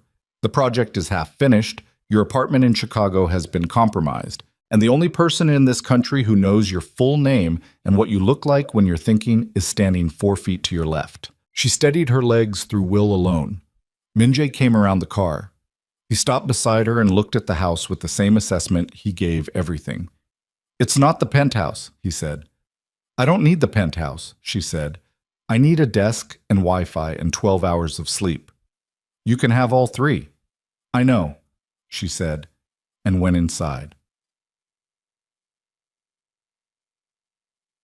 She slept until noon. She did not expect to sleep at all. She lay down on a bed in a room on the second floor that was plain and clean and had a window that showed the persimmon tree and the gray morning sky, and she thought, "I will lie here and think through the situation and make a list, and then I will get up and start handling it." That was the plan. She was asleep in 6 minutes. When she woke up, it was noon, and the light through the window had shifted, and there was the distant sound of someone moving in the kitchen below, and the smell of something being cooked, and for approximately 4 seconds she did not remember where she was, and those 4 seconds were the best 4 seconds she had experienced in recent memory. Then she remembered. She got up. She washed her face in the small bathroom. She looked at herself in the mirror for a moment, the dark circles, the set of her jaw, the fact that she had slept in her clothes, and she said to her own reflection quietly, "You're still here. Handle it." She went downstairs. Minjae was in the kitchen. He was standing at the stove with his back to her, and he was, against all available evidence of competence, attempting to make eggs. This was apparent from the sound, and from the way he was holding the pan slightly too far from the burner, and from the fact that one of Yoon's security team was sitting at the kitchen table with his arms crossed and an expression of profound professional neutrality that suggested he had been watching this unfold for some time and had made the decision that this was not his area of intervention. Minjae heard her come in and did not turn around. "They told me there was food in the refrigerator. I looked at the food. I decided eggs were the safest choice." She looked at the pan. "You've got the heat too high." "I know that now." "Turn it down." He turned it down. She got a glass of water and leaned against the counter and watched him fight the eggs into something edible. His sleeves were rolled up and he had the look of a man who had not slept, which she suspected was accurate. "Did you sleep?" she asked. "No." "Why not?" He slid the eggs onto a plate and turned to face her. "Because you were asleep and someone needed to not be." She looked at him, at the rolled sleeves and the tiredness he was carrying with the same composure he carried everything and the plate of eggs he was holding out to her, because the alternative had been waiting for her to wake up with nothing ready. She took the plate. She sat at the table and ate the eggs, which were slightly overcooked, but not wrong, and he poured 2 cups of coffee from a machine that someone had set up and stocked, and he sat across from her and drank his coffee, and the security team member at the end of the table looked at his phone with tremendous focus. She said, "Tell me what's happening." He put his cup down. He told her. Yoon had run a full trace on the 2 vehicles from the tower. Both were connected to a logistics company that was 3 shell entities removed from Changlu's known financial structure. Close enough to confirm, not close enough for anything legally actionable. The men who had entered the tower were gone. They had been in the building for 11 minutes and had not accessed any floor above 30, which meant they had used a service entry that had not been on the official building schematic, which meant someone had provided them a schematic that was more complete than the public one. That last part was the problem within the problem. Someone inside the tower's operational circle had given Changlu information about the building's actual layout. Not a contractor, not a service vendor. The level of detail required meant someone with genuine access. "You have a leak," she said. "Yes," he said. "Do you know who?" Yoon has 3 candidates, he said. He'll know within 48 hours. She thought about Yoon Dae-sung, the flat eyes, the density of him, the way he had said good color about her terracotta wall before walking out. She thought, 48 hours probably means 12. And Chang Liu, she said, what do they want? Not tactically. What is this actually about? Min Jae was quiet for a moment. Territory, he said. There's a logistics corridor through the Yellow Sea that both organizations have claims on. 6 months ago, I finalized an agreement with the Korean Maritime Authority that effectively locked Chang Liu out of that corridor legally. They've been looking for leverage to reopen the negotiation on their terms. And I'm the leverage. You were supposed to be, he said. The photograph of your room was a message. They know you're not there anymore. They know I moved you. So what's next? He met her eyes. They take the next step. Something that tells me the leverage is still viable. She held very still. What does that mean? She said. He looked at her with the full weight of his face. No reduction, no softening. The way he looked at things when he had decided she could handle what she was seeing. It means they move from information gathering to action, he said. Something I can't ignore. Something that requires me to respond, which puts me in a reactive position, which is the position they want me in. And if you don't respond? Then I'm someone who can be acted on without consequence, he said, which means everyone in my organization is exposed, which means Chang Liu has won without a fight. The kitchen was quiet. Outside, a car passed on the residential street. Ordinary, distant. She said, so you're going to respond? Yes. Proactively. Yes. She breathed. Tell me what that means. He told her. She sat with it for 30 seconds. Then she said, I want to know when it happens. Nia, I'm not asking to be involved, she said. I'm asking not to be managed. Tell me when it happens. That's the only thing I'm asking for. He looked at her across the table in the kitchen of the safe house in Yonggin with the persimmon tree outside the window and the sound of the city beyond it, and he said, yes. The 48 hours Yoon had estimated became 19. He walked into the Yonggin house at 11 p.m. on the second night, with his jacket damp from the cold, and went directly to the room where Min Jae was working and closed the door. Nia was at the desk in the adjacent room with her laptop, doing project work. She had established a remote workflow with Hyun-ji that was less efficient than being on site but was functional, and working kept her from the alternative, which was sitting with the specific texture of waiting for something bad to happen. She heard Yoon's voice through the wall. Not the words, the register. She put down her pen. 8 minutes later, the door between the rooms opened, and Min Jae stood in the doorway. His expression was the controlled one, the one that had zero information on the surface and a great deal beneath it. It was Song Tae-won, he said. She didn't know the name, but from the way he said it, the particular flatness of it, the absence of anything that could be read as surprise, she understood that this was someone he had not expected, and the not expecting was the wound. Who is he? She said. Head of building operations, Min Jae said. 11 years. She thought about 11 years. She thought about how long 11 years was, what it meant to trust someone for 11 years in the kind of world Min Jae operated in, what had to be in place for that level of access to be granted and maintained. Why? She said. Chang Liu got to his family, Min Jae said. His son has debts, the kind you don't accumulate by accident. He paused. He wasn't a willing asset, he was a cornered one. She stood up from the desk. Does that change what happens to him? He looked at her. No, he said. It changes how I feel about it. It doesn't change what has to happen. She thought about that, about the distinction between those two things, what you felt and what had to happen, and about how much of Min Jae's life existed in that gap. Okay, she said. What's next? Yoon is moving on Song tonight, containing the leak. He paused. And Chang Liu knows we're at 48 hours from their move at the tower. Our read is they push next within the next 12 hours, before we can fully regroup. What does the push look like? He hesitated, which he did not do often. What? She said. They have someone in Chicago, he said.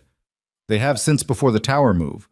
We believe their next action is there rather than here. The cold came back. the spreading kind from behind the ribs. My apartment, she said. Your apartment has been cleared, he said. No one is in it. Your lawyer has been contacted through a cover channel and is staying at an alternate address. Priya, he stopped. He had not been supposed to know Priya's name. She saw him register that he had said it. Your friend in Chicago has been moved to a hotel by someone she thinks is a firm client. She's safe. Nia looked at him. You've been running ops on my life for 2 days. Yes. Without telling me. I'm telling you now. She turned away from him. She went to the window and put her hand on the glass, which was cold from the November night outside. She was furious, and she was also, underneath the fury, something she couldn't name easily, something that felt like being held, and hating that she needed it, and being unable to pretend she didn't. You should have told me when you started, she said. Yes, he said. I should have. She kept her hand on the glass. Are they going to do something to her? To Priya? Not if we move first, he said. That's what tonight is. She turned around. He was standing in the doorway with his jacket still on, and the tiredness of 2 days without sleep accumulated in the lines of his face, and he was looking at her with the eyes of someone who had made 100 decisions in the past 48 hours and was about to make one more and needed her to know that the weight of that was not lost on him. Go do what you have to do, she said. He held her eyes for a moment. Then he said, Stay inside. Don't open the door for anyone who isn't Yoon's team. There's a phone on the kitchen counter. That's the only number you call if anything feels wrong. I know how to stay inside a house, she said. Almost. The edge of it. I know you do, he said. And then, Nia. The name again, bare and unattached. When this is over, go, she said. When it's over, we'll talk. Go. He went. She did not sleep. She sat at the desk with the lamp on and worked on the primary suite plans for the penthouse because it was something to do with her hands, and because the penthouse was still hers to finish, and she was going to finish it regardless of what the next 12 hours produced. She worked with a precision that was slightly too controlled to be comfortable, the handwriting a little too neat, the measurements checked twice when once would do, and she did not think about Priya in a hotel she had been moved to by a stranger, and she did not think about her apartment in Chicago with its drafting table and its mood boards. And she did not think about Min Jae moving through the Seoul night in a car she couldn't track doing things she was not going to know the specifics of. She worked. At 2:17 a.m., the phone on the kitchen counter rang. She was across the room in 4 steps. It was one of Yoon's team, a man named Han, who had been stationed in the house since arrival and spoke limited English with extreme precision. He said, Miss Holloway, there is a development. Mr. Kang asks that you stay in the house. All is under control. He will call in 1 hour. Is he safe? She said. A pause. He is currently managing a situation. That's not what I asked. Another pause. He is safe, Miss Holloway. She put the phone down. She went back to the desk and sat and did not pick up the pencil. 1 hour. She looked at the primary suite plan spread in front of her. At the window placement she had been wrestling with for 3 days. The question of whether to frame the view or let it breathe. Whether the person sleeping in that room wanted to wake up to the city or wanted to turn away from it and find something quieter. She had been designing for a man she had met 14 minutes ago at a gala. She had come here for the money and for the fresh start, and because she had nothing left to lose, and somewhere in the previous 5 weeks those reasons had shifted into something she couldn't fully name yet, but could feel in the way she kept choosing to stay when the door was open. She looked at the window placement. She picked up the pencil. She drew the frame wider. She let the view breathe. Min Jae's call came at 3:44 a.m., 53 minutes after Han's. She picked up before the first ring finished. I'm fine, he said before she could ask. She exhaled through her nose, long and slow. Chung Liu's Chicago asset has been neutralized, he said. Non-lethally. He's in custody. The useful kind. He'll give us the rest of the network access points before morning. Priya? Safe. She doesn't know anything happened. Your team? A pause. 2 injuries, not serious. She closed her eyes for a second. Min Jae. I'm not hurt, he said. I'm telling you that clearly because I know that's what you're asking. She breathed. When are you coming back? 2 hours? Maybe 3.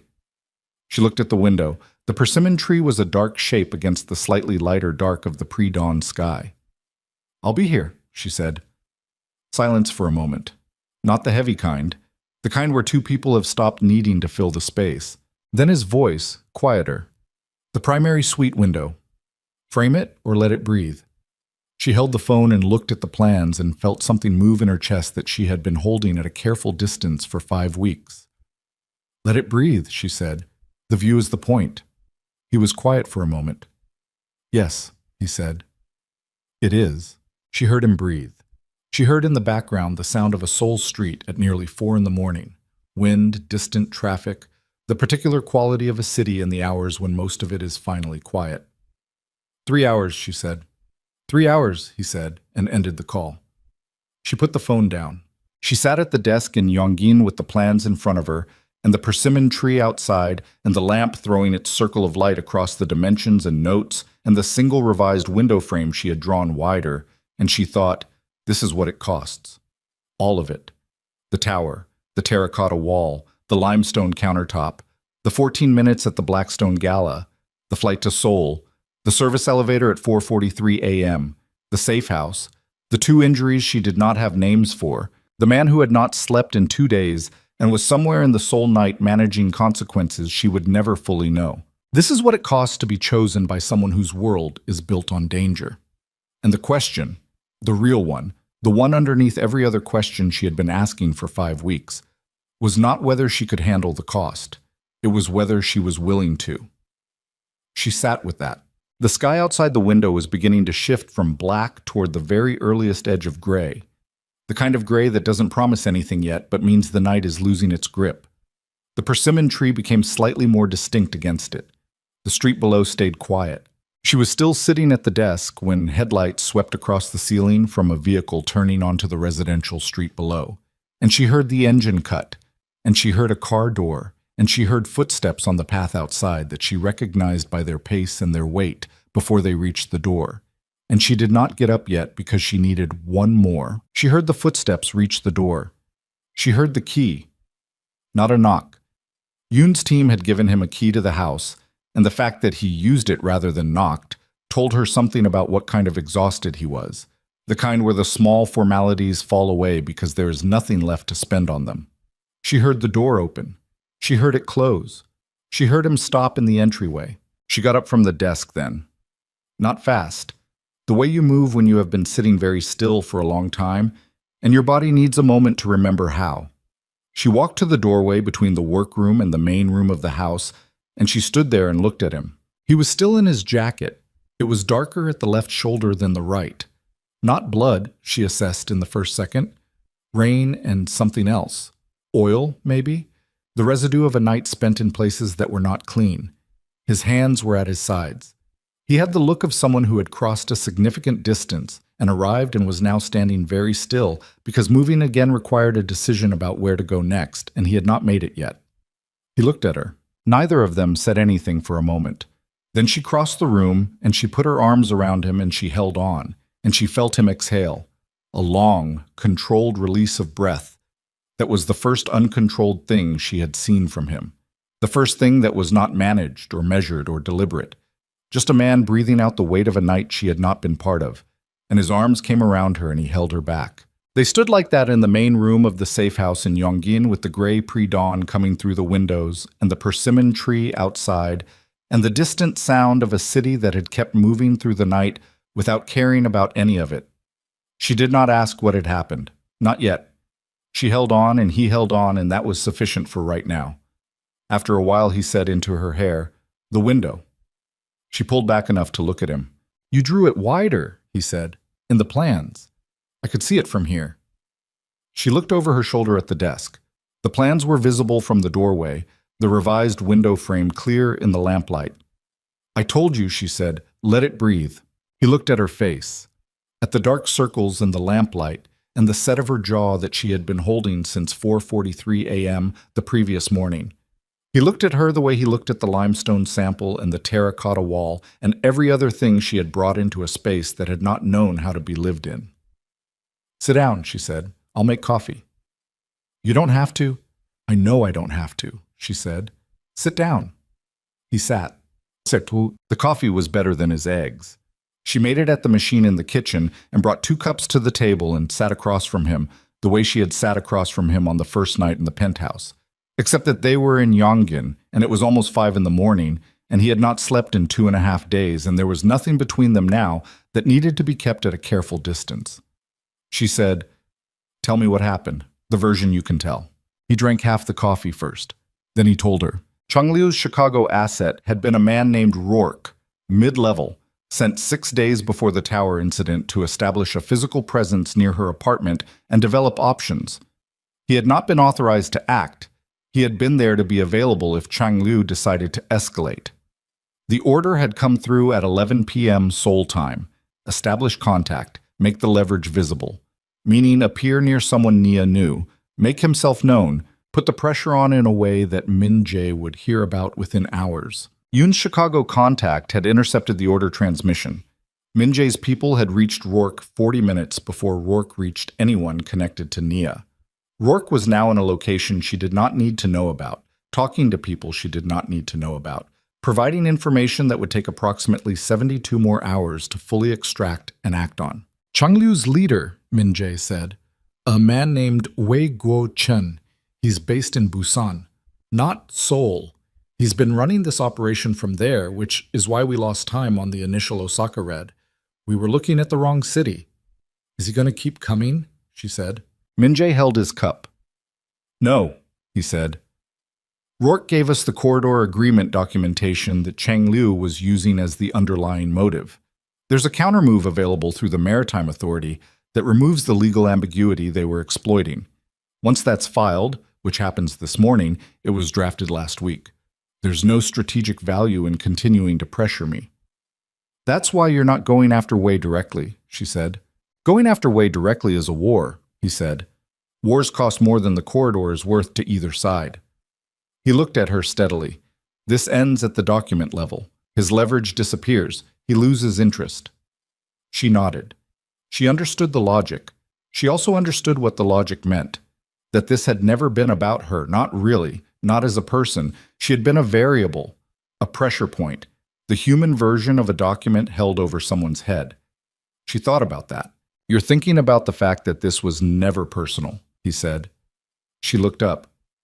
For them, he said. It was never personal for them. You were useful to them the same way a contract clause is useful. A mechanism. He put his cup down. That's what I allowed to happen. I let you become a mechanism by not protecting you the way I should have from the beginning. You couldn't have predicted... I could have predicted something, he said. I have been in this world long enough to know that the people who come after me look for what I value. I have spent 15 years not valuing anything they could use.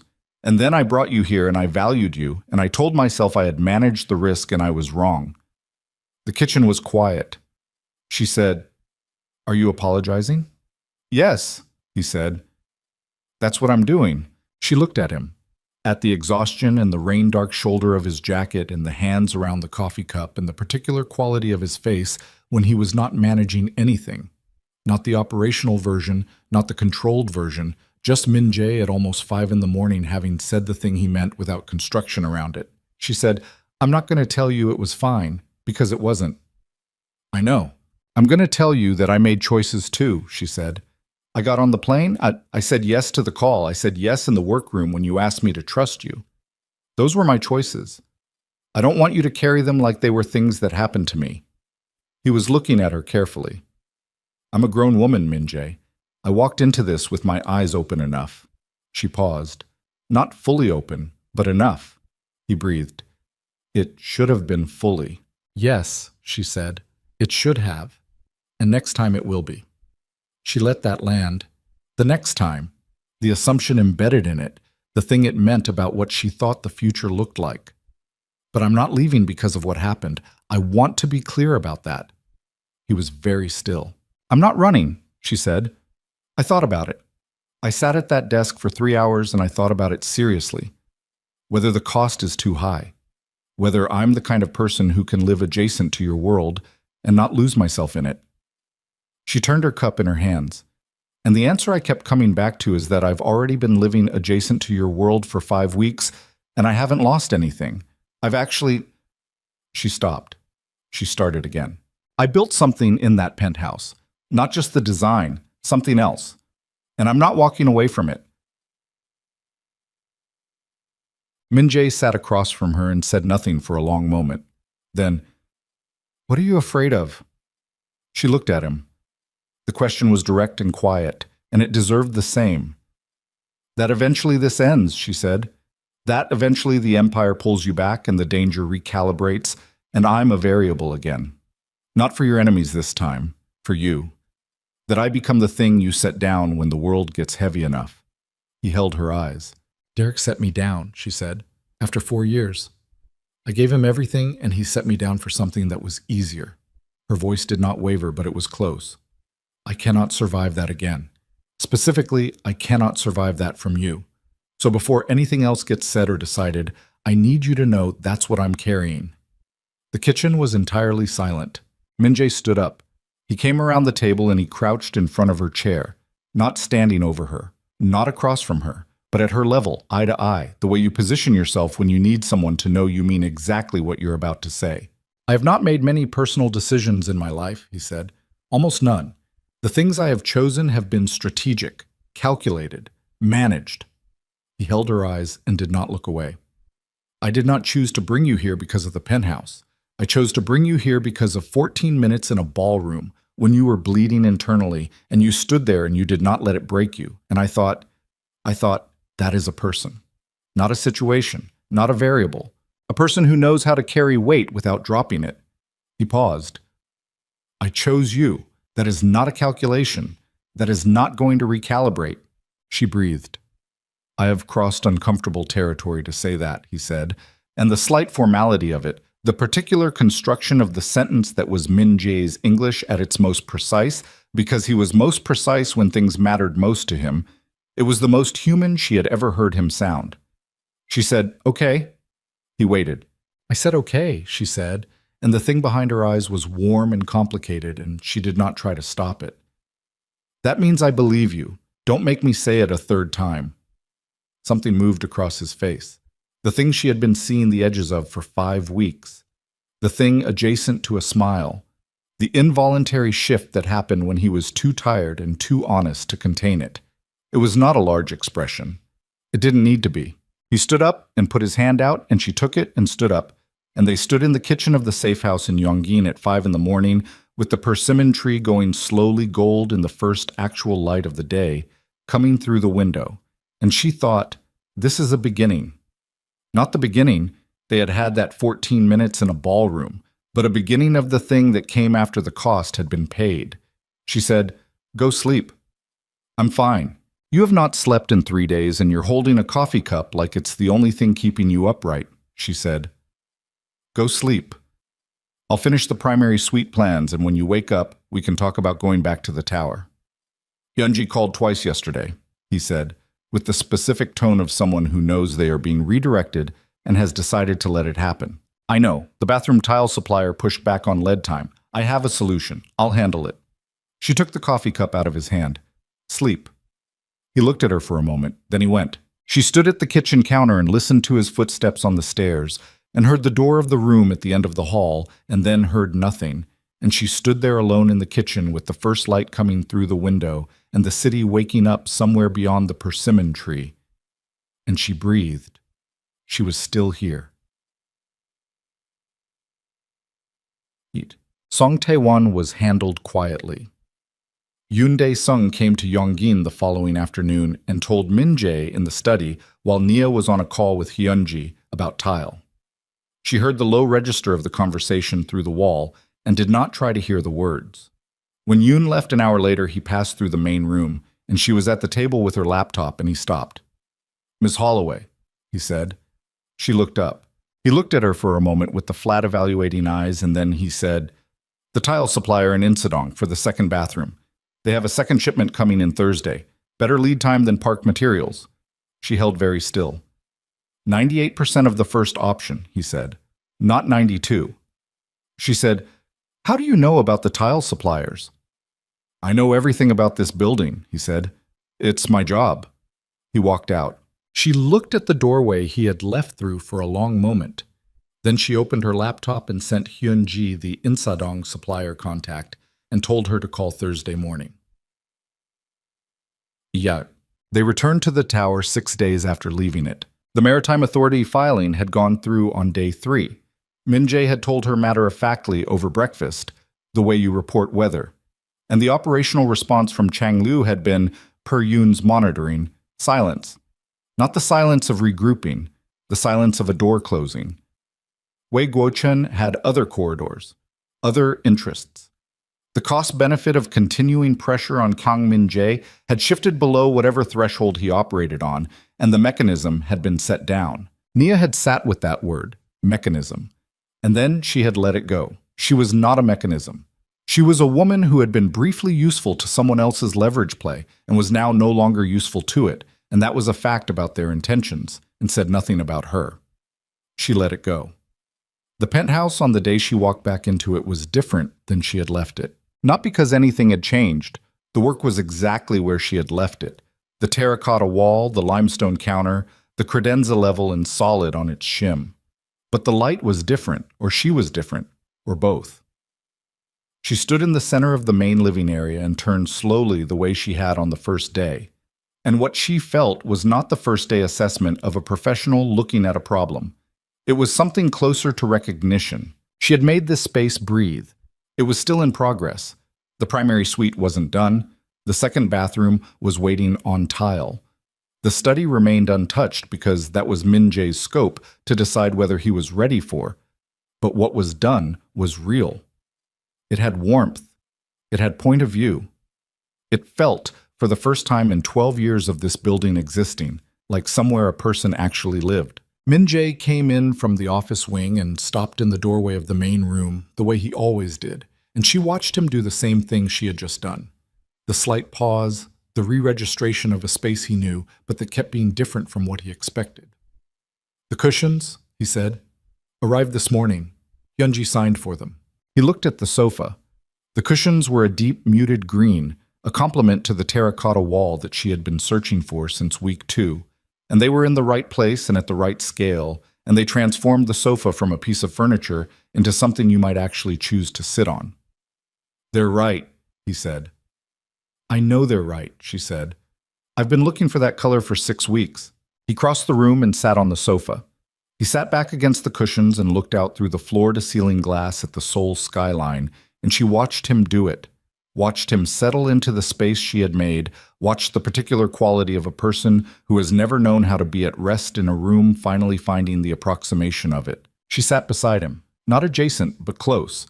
The skyline spread in front of them, mid-afternoon, the city in its working hours with the light coming at the angle that turned the glass towers amber on one side and cool blue on the other.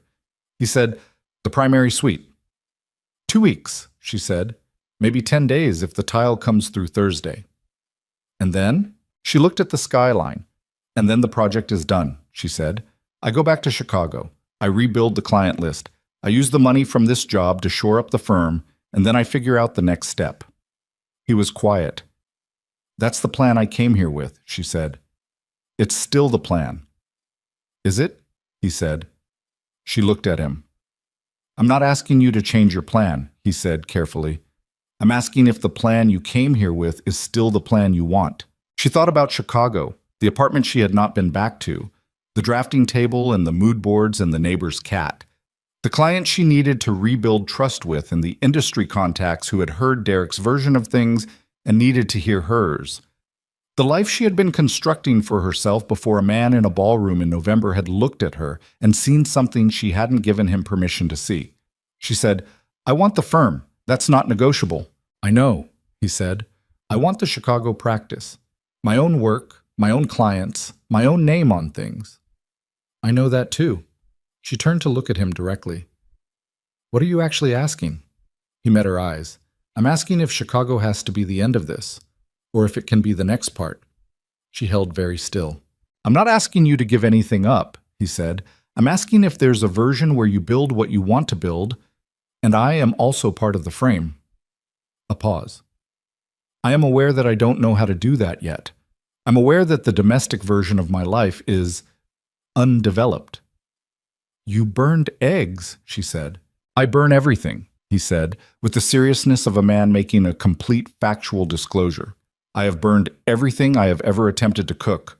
My housekeeper believes this is deliberate, so she will keep coming. She looked at him. She looked at the skyline.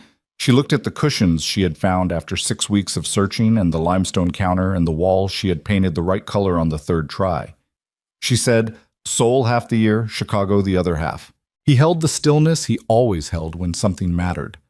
The Seoul projects I take on site, she said, working it out as she said it, the way she worked out design problems, out loud, in sequence, following the logic until it arrived somewhere that held. Chicago clients I handle remotely when I'm here. I keep the firm. I keep my name. I expand the practice to include international work, which is where it should have been going anyway. Yes, he said. You come to Chicago when the schedule allows. Yes. And you eat eggs that I make because you cannot be trusted with a stove. That is, he said, a reasonable arrangement. She breathed. She said, This is going to be complicated. Yes, he said. Your world is dangerous. Yes. And I'm not going to pretend it isn't or look away from it, she said. I'm not built for pretending. I know, he said. That's not what I'm asking for. She looked at him one more time. The full look, the one she gave spaces she was committing to, the one that took in every element and assessed the bones of a thing and decided whether it was worth building in. Okay, she said. Then, okay. He reached across and took her hand the way he had not done in the car to Yongin. Not the edge of the hand, not the possibility of contact. Her hand held. They sat in the finished part of the penthouse she had made livable and looked at the city that had tried to use her as a weapon against the man beside her and had failed. And neither of them said anything more because there was nothing more that needed to be said in this particular moment.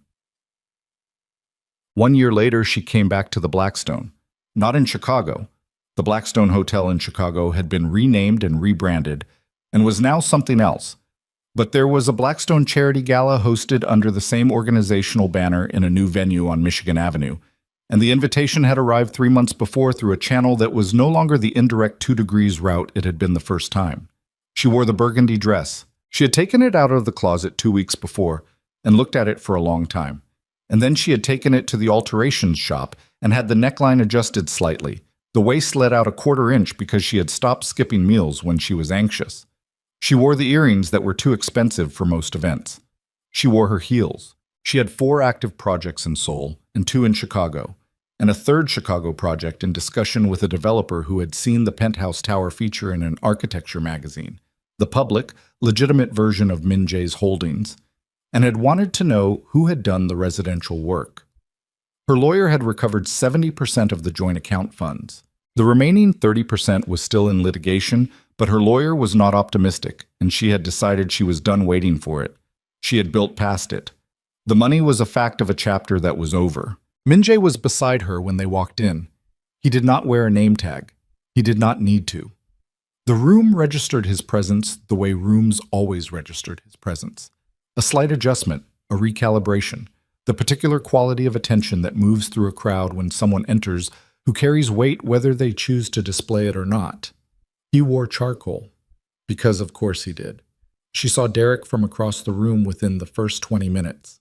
He saw her at the same moment, and she watched the same sequence play out across his face that she had watched play out in front of the restaurant at Rosalind's and in the ballroom a year before. The recalibration, the construction of an appropriate response, the decision made in real time about what version of himself to present. He came over. She had known he would. He looked older than a year should have made him.